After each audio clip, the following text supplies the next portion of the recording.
Hello guys, welcome back to this new video. और आज की इस वीडियो में हम एक बहुत ही सिंपल और एक ट्रिकी क्वेश्चन देखने वाले हैं। ये ट्रिकी क्वेश्चन मैं इसको क्यों बोल रहा हूँ, क्योंकि आजकल जो है ना इंटरव्यूअर कुछ क्वेश्चन ऐसे पूछ रहे हैं जो कि ट्रिकी हो रहे हैं। आसान है बट ट्रिकी क्वेश्चन है। ठीक है, तो लोग जो इसमें कंफ्यूज हो जाते हैं। अगर आपके पास बेसिक जो मैंने पढ़ा था ना, अगर जावा का बेसिक कंसेप्ट भी अगर आपको पता है तो आप इस क्वेश्चन को कर पाओगे।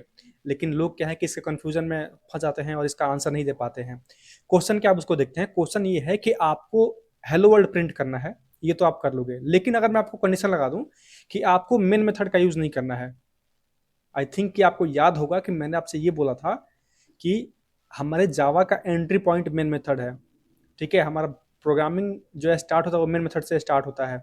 ठीक है, उसके बाद हमने ब्लॉक पढ़ा, हमने हर एक चीज़ बहुत डिटेल में पढ़ा है। लेकिन मेन मेथड के बिना अभी तक हमने कोई भी प्रोग्राम रन नहीं किया था। अब अगर आपसे प्रोग्रामर ये बोले कि आपको एक हेलो वर्ल्ड प्रोग्राम प्रिंट करना है, वो भी बिना मेन मेथड के, तो उसका कैसे करोगे।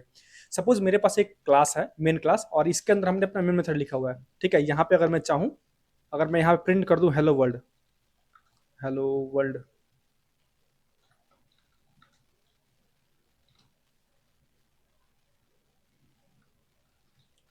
ठीक है, मैंने यहाँ पे हेलो वर्ल्ड प्रिंट प्रिंट कर दिया। उसको सेव करूंगा, रन करूंगा। ठीक है, अगर मैं इस चीज को रन करूं यहाँ से, तो ये आपका प्रोग्राम यहाँ पे हेलो वर्ल्ड प्रिंट कर रहा है। ठीक है, ये तो नॉर्मल सा है। आप इसको नॉर्मली भी कोई भी बेसिक प्रोग्रामर जो है एकदम, जो डे वन पे कोई भी प्रोग्राम सीखता है, वो यही प्रोग्राम होता है कि कैसे भी हम हेलो वर्ल्ड के प्रोग्राम को कैसे प्रिंट करते हैं। ठीक है, अब देखिए, अगर मैं आपसे ये बोलूं कि आपको ये मेन मेथड यूज ही नहीं करना है, आपके प्रोग्राम के अंदर आपका मेन मेथड होना ही नहीं चाहिए, तब आप कैसे करोगे इसको रन। अगर मैं यहाँ से मेन मेथड को हटा दूं, तो आपको पहले ही यहाँ पे एरर आ रहा है। आप उसको रन कर सकते हो, नहीं कर सकते हो ना। लेकिन आपको एक चीज और याद होना चाहिए कि मैंने आपसे ये भी बोला था कि हम जो है हमारे जावा के अंदर में मेन मेथड से पहले भी कुछ चीजें हैं जो रन होती हैं। वो क्या था, वो स्टैटिक ब्लॉक था। तो अगर हम यहाँ पे लगा दें कि स्टैटिक ब्लॉक अगर हम इसको दे दें, स्टैटिक हम लिख दिया, और इस मेन मेथड वाले प्रिंट वाले हेलो वर्ल्ड वाले लाइन को जो है हम इसके बीच में डाल दें, तो यहाँ से एरर तो चला गया। ठीक है, एरर तो चला गया, लेकिन यहाँ पे अभी तक हमारे पास मेन मेथड नहीं है। अगर हम इसको सेव करें और दोबारा से इसको रन करने की कोशिश करें, ठीक है, तो यहाँ पे हमें एक एरर आ रहा है। क्या एरर आ रहा है, main method not found in class main, यानी कि हमारे मेन क्लास के अंदर जो है मेन मेथड है ही नहीं। ठीक है, please define the main method. कैसे बोल डिफाइन करने के लिए, पब्लिक स्टैटिक वॉइड मेन, यानी आपको बता रहा है कि आपको आपके क्लास के अंदर में जो है, जो आपका मेन क्लास है, इसके अंदर में आपने अपना मेन मेथड डिक्लेयर नहीं किया, तो आप उसको पहले डिक्लेयर करो, तभी आपका कोड जो है एग्जीक्यूट होगा। ठीक है, लेकिन अगर मैं आपसे बोलूं कि हम इसको बगैर भी कर सकते हैं, तो हम किसी भी किसी भी आईडी के अंदर जो है इस प्रोग्राम को एग्जीक्यूट नहीं कर सकते। इसके लिए हमें यूज करना पड़ेगा नोटपैड का। हम आते हैं और अपना नोटपैड सर्च करते हैं। मैंने यहाँ लिखा नोटपैड।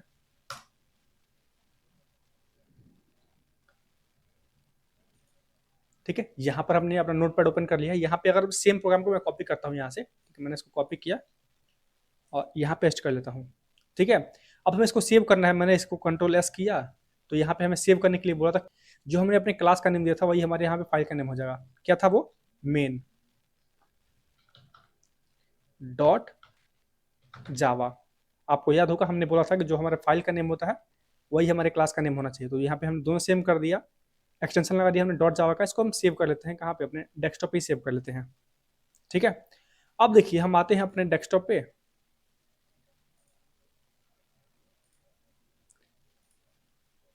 डेस्कटॉप पे आने के बाद हम यहाँ आके सर्च करते हैं CMD। मैंने यहाँ लिखा CMD, एंटर किया हमने, तो हमारा कमांड प्रॉम्प्ट ओपन हो गया। यहाँ से इसको क्या बोलते हैं, इसको बोलते हैं कमांड प्रॉम्प्ट। यहाँ से जहाँ से हम कंपाइल कर रहे थे, कोड को रन कर रहे थे, तो हमें यहाँ पे मिल गया। अब अगर मैं चाहूँ यहाँ से कंपाइल करना इसको, ठीक है, मैंने यहाँ लिखा javac space main dot java, enter किया, कंपाइल हो गया। ठीक है, रन करना होगा। कैसे रन करेंगे इसको, हमने लिखा जावा स्पेस मेन, एंटर किए, तो क्या बोला, यहाँ पे बोला कि main method not found in class main, यानी अभी भी हमारे क्लास के अंदर जो है मेन मेथड नहीं मिला हमें। तो हम इसको कैसे रन कर सकते हैं अब। ठीक है, हम इसको रन करने के लिए क्या करेंगे, हम लिखेंगे यहाँ पे जावा स्पेस मेन, यानी आपके क्लास का नेम, मेन यानी आपके क्लास का नेम डॉट जावा, एंटर किया हमने। अब आपको दिखा कि यहाँ पे हेलो वर्ल्ड प्रिंट हो गया, लेकिन उसके बाद भी एक लाइन यहाँ पे एरर आया हमें। ठीक है, हम यहाँ पे इसने हेलो वर्ल्ड प्रिंट कर दिया। अब देखिए यहाँ पे हमने बिना कंपाइल किए हमने इसको रन कैसे कर दिया।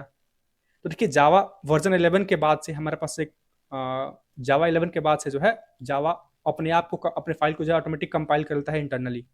ठीक है, तो हमने इसको बिना कंपाइल के डायरेक्टली रन किया java plus java space main dot java से, तो इसने हमारा लाइन तो प्रिंट कर दिया, लेकिन उसके बाद हमें एक एरर मिला, can not find main method. अब इसको कैसे सॉल्व करें?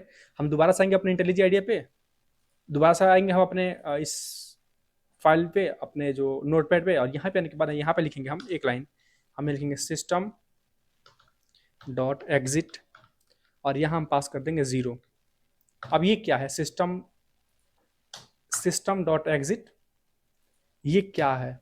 इससे क्या होता है? इसको पहले सेव करके दिखाते हैं आपको। मैंने सेव किया और दोबारा से मैं आ गया अपने कमांड प्रॉम्प्ट पे। ठीक है, यहाँ पे आने के बाद मैंने क्या किया, दोबारा से सेम कमांड को रन किया, तो इस बार हमें कोई भी एरर नहीं आया, लेकिन हमारा जो चीज़ था वो प्रिंट भी हो गया। अब ये एरर क्यों आया था और क्यों चला गया? हमने एक लाइन लिख देने से, ये सिस्टम डॉट एग्जिट लिख देने से कहाँ चला गया हमारा ये जो था वो? ठीक है, जो हमने यहाँ पे सिस्टम डॉट एग्जिट लिख दिया, इससे क्या हुआ कि हमारा कोड था वो चल गया। तो देखिए ये क्या करता है, जब हम सिस्टम डॉट एग्जिट देते हैं ना, इससे क्या होता है कि इसके बाद जो है ये मेन मेथड को खोजता नहीं है कि मेन मेथड है या नहीं। ठीक है, ये क्या करता है, डायरेक्टली हमारे कोड को टर्मिनेट कर देता है। ठीक है, जब हमने यहाँ पे सिस्टम डॉट एग्जिट दे दिया, अंदर में हमने 0 पास कर दिया या 1 पास कर दिया, तो ये क्या करेगा कि हमारे कोड को बिना मेन मेथड ढूंढे ये क्या करता है, कोड को तुरंत ही टर्मिनेट कर देगा। क्या करेगा? कोड को टर्मिनेट कर देगा। अगर मैं इसको यहाँ से कमेंट करके सेव कर लूँ, ठीक है, मैं आपको दिखाता हूँ दोबारा से। इसको मैंने कमेंट करके सेव किया, एंटर किया हमने, तो क्या यहाँ पे प्रिंट तो कर रहा है, लेकिन उसके बाद हमें एरर मिला था, can not find main method, यानी कि ये मेन मेथड को ढूंढ रहा था इसके बाद भी। लेकिन अगर मैं इसको यहाँ से हटा दूं, मतलब कि इसको अनकमेंट कर दूं मैं, तो अब अगर मैं इसको सेव करके दोबारा से रन करूं, तो आपको क्या दिखेगा? आपको यहाँ पे कोई भी एरर देखने को नहीं मिला। तो ये एक ट्रिकी क्वेश्चन था, और इंटरव्यू में जो है आजकल बहुत सारे इंटरव्यू में क्वेश्चन ये पूछे जा रहे हैं। तो आई होप कि आप इस क्वेश्चन को समझ गए होंगे, और जब भी कोई आपसे क्वेश्चन पूछे तो आप उनका आंसर दे सकते हो। आप अपने फ्रेंड्स के बीच में क्वेश्चन पूछ सकते हो कि बताओ कि मुझे एक हेलो वर्ल्ड प्रोग्राम या कोई भी एक प्रोग्राम लिखना है, बिना मेथड कैसे आप लिखोगे? ठीक है, आप ऐसा थोड़ा सा इंटरेक्शन, आप अपने फ्रेंड के बीच अपना इंटरेक्शन बना सकते हो। ठीक है, आप उनको समझा सकते हो कि ऐसे ऐसे करके हम प्रोग्राम को एग्जीक्यूट कर सकते हैं। ठीक है, एक चीज और है कि बिना मेथड के जो है जावा 8 से पहले जो है हम रन कर पाते थे। ठीक है, लेकिन जावा 8 के बाद से जो है बिना मेन मेथड के रन नहीं कर पाते हैं। ठीक है, हमें रन करने के लिए क्या है कि हमें रन करने के लिए डायरेक्टली ही मेथड यूज करना पड़ेगा। ठीक है, जो हम ये करते हैं ना, जावा 11 के बाद से जो है ये क्या करता है, ऑटोमेटिक कंपाइल करता है, और हम ऐसे करके उसको रन कर सकते हैं। ठीक है, और जब हम बिना मेथड कर रहे हैं तो क्या करना पड़ेगा, हमें सिस्टम डॉट एग्जिट करना पड़ेगा। और एक चीज और कि ये जो चीज था, अगर मैं यहाँ से इस चीज को हटा, यहाँ से इसको मैं कॉपी भी कर लूँ यहाँ से। ठीक है, मैंने कॉपी कर लिया और आता हूँ अपने इंटेलिजेंट आइडिया पे, और यहाँ पे आने के बाद सपोज मैं यहाँ पे इसको पास कर दूँ, सेव भी करूँ, रन किया हमने, फिर भी हमें यहाँ पे एरर मिल रहा है। क्यों मिल रहा है ये एरर हमें इसलिए मिल रहा है क्योंकि ये आईडी है ना, जो भी आईडी है, चाहे इंटेलिजी है, इक्लिप्स है, एसटीएस है, वीएस कोड है, ये क्या करता है ना, कोड को ऑटोमेटिक कंपाइल करता रहता है। तो मैंने आपसे बोला कि इसको हमें रन करने के लिए बिना कंपाइल के रन करना पड़ेगा, डायरेक्ट रन करना पड़ेगा। ठीक है, अगर आप बिना कंपाइल के रन करोगे तभी आपका ये कोड चलेगा, नहीं तो आपका कोड नहीं चलेगा। ठीक है, तो बिना कंपाइल के कैसे रन होगा, उसको हमें रन करना पड़ेगा नोटपैड से, और डायरेक्टली जो है हम लिखेंगे जावा स्पेस और आपके फाइल का नेम, यानी मेन डॉट जावा, या फिर जो भी आपका क्लास का नेम हो, डॉट जावा लगा के आप उसको डायरेक्टली रन कर सकते हो। तो आई होप कि आपको चीज़ समझ में आ गई होगी, और ये थोड़ा सा आपको वीडियो अच्छा लगा होगा। वीडियो अगर अच्छा लगा तो वीडियो को लाइक करके चैनल को सब्सक्राइब कर लीजिए। और नेक्स्ट वीडियो हमसे स्टार्ट करने वाले हैं कलेक्शन फ्रेमवर्क, और उसके साथ ही हमें स्टार्ट करने वाले हैं कुछ इंटरव्यू क्वेश्चंस। मैं चाहता हूँ कि आपको कुछ डेली कुछ इंटरव्यू क्वेश्चंस दूँ, जिससे आपकी इंटरव्यू की प्रिपरेशन भी साथ होते रहे। ठीक है, तो मिलते हैं नेक्स्ट वीडियो में, तब तक अपना ख्याल रखिए। धन्यवाद।